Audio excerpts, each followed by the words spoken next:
Me han pedido por YouTube y por Instagram algunas opciones para cuando nos ponen una marca personal. Entonces, ¿cómo se podría atacar este tipo de situaciones? Lo que voy a presentar hoy son las opciones que yo utilizo, cómo lo tengo dividido. Quiero aclarar que lo que acá presento no lo saco de ningún libro, es simplemente la mía organización, por lo cual seguramente pueden encontrar que existen más variantes de las que yo presento acá. Simplemente lo que hoy quiero compartir son las ideas que yo manejo, y como le digo, este cuadro está inventado o creado por mí, depende de lo que yo utilizo, y quería compartir con ustedes alguna idea y esperando que algo les sirva. Lo que sí quiero aclarar que obviamente que como puede ser que esta marca personal en el tiempo, digamos, pueda durar 15-20 minutos, lo ideal sería poder atacar de diferentes maneras. También por eso se presentan tantas variantes. En este caso hay 14. Yo generalmente, y esta es una mi opinión y un mi aporte hacia ustedes, yo utilizo más o menos 4 a 5 si esta marca personal me dura entre 15 a 20 minutos, para poder obviamente ir sorprendiendo y atacar de diferentes maneras a este equipo. En este primer video simplemente voy a presentar lo que hago, y en una segunda parte vamos a dar ejemplos de cada situación para que obviamente no se haga tan largo y aburrido el video. Yo lo divido en grandes maneras de 3 formas. Tratando de hacer participar al jugador que está en la mixta. Muchas veces este jugador es muy importante y no lo podemos dejar afuera, y lo necesitamos para que nos cree, obviamente, para que llegue al gol, para que nos junte jugadores y nos libere otro.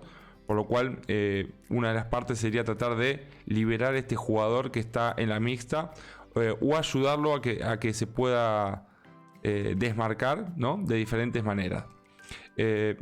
También podemos decir, bueno, vamos a jugar sin este jugador, lo vamos a poner un poco atrás, o en una situación que, bueno, que no su defensor no pueda dar fastidio a nuestro ataque, porque muchas veces este jugador con la mixta, aunque si no interviene, si está muy cerca de los otros compañeros, este jugador que está en mixta podría también interferir o molestar la circulación del balón o defender a otros jugadores. Por lo cual, en este caso, yo lo que utilizo es que si este jugador que está en la mixta no va a intervenir, poner en una posición, bueno, donde su defensor no vaya a dar fastidio o molestar a otros compañeros.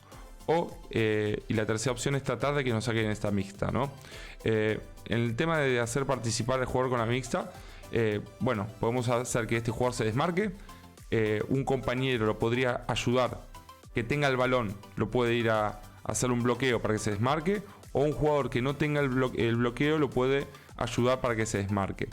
Otra situación sería que este jugador que está con la mixta se mueva de tal manera que cree un espacio para otro compañero. Obviamente, al tener el defensor pegado, si se desplaza, ya sea iniciando en su posición o iniciando desde otra posición, ese espacio que deja podría ser utilizado por otro compañero para finalizar o crear una ventaja espacial que después podríamos utilizar.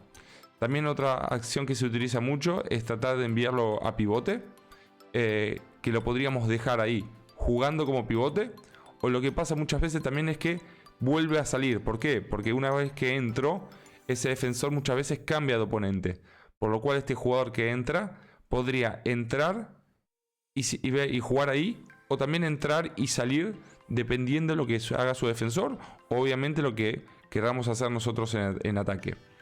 Y otra cosa que podríamos utilizar es la entrada sorpresiva de un séptimo jugador. Podríamos utilizar a este jugador que está en mixta para crear un movimiento, y a partir de ahí también hacer entrar por sorpresa a un séptimo jugador para aprovechar la ventaja. Si vamos a jugar sin la mixta, yo propongo acá tres cosas, o es lo que yo hago. Obviamente jugar 5 contra 5 con el pivot. Obviamente podría estar el pivot 1, 2 o 2 o 3. También podríamos jugar sin pivot. Decir, bueno, lo cambiamos por una primera línea y haríamos casi un 5 contra 5, ¿no? En este caso podríamos obviamente trabajar apertura de espacios, cruces, permutas, bueno, circulaciones, desdobles, lo que uno pudiese utilizar. Obviamente que estamos tratando de jugar sin pivot, por lo cual obviamente que el tema de abrir espacios, cruces y permutas sería lo más utilizado o lo que yo prefiero utilizar en este caso. Y también podríamos decir, bueno, la entrada sorpresiva de este séptimo jugador, también en una situación donde el jugador en la mixta no va a participar. Obviamente que también podríamos decir, bueno, queremos llevar también la iniciativa y no queremos que esta mixta tenerla, entonces podríamos utilizar el 7 contra 6 ya organizado, pero también acá abajo le puse un 6 contra 5. ¿Por qué? Porque podría pasar que también el equipo que está en defensa nos mantenga esa mixta y tengamos que jugar un 6 contra 5 en vez de un 7 contra 6 ahí donde el defensor bajó y ya sería algo mucho más clásico, ¿no? Entonces, bueno, estas son un poquito las ideas que yo hoy les presento. En este video es más la parte teórica, la presentación, y en el próximo video ya estaré compartiendo estas ideas con ejemplos para que sea un poquito más visual y se pueda entender un poquito mejor. Así que muchas gracias y nos vemos en el próximo video.